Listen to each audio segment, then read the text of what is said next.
So what exactly is Christy Clark doing in Paris this week? Taxpayers have plenty of questions. So does Michael Smyth. He has more. Premier Christy Clark is in Paris right now, where she's probably getting repetitive strain injury from patting herself on the back for BC's leadership on climate change.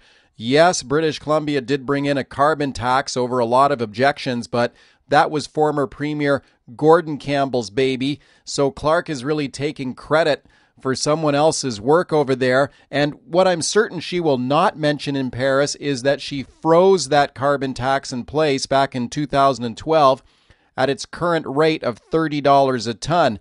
Now Clark is under a lot of pressure to increase that carbon tax because over time the effect of the tax is eroded by inflation.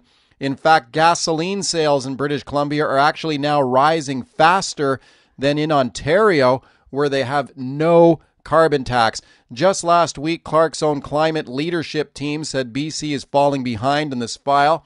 The government will not meet its own greenhouse gas reduction targets, and the carbon tax must be increased right away. In fact, doubled over the next 5 years to be effective. But here's the thing. Christy Clark has promised to deliver a massive liquefied natural gas industry in BC. These big oil and gas companies, there's no way they're going to build these LNG plants if they are going to get hammered with carbon taxes.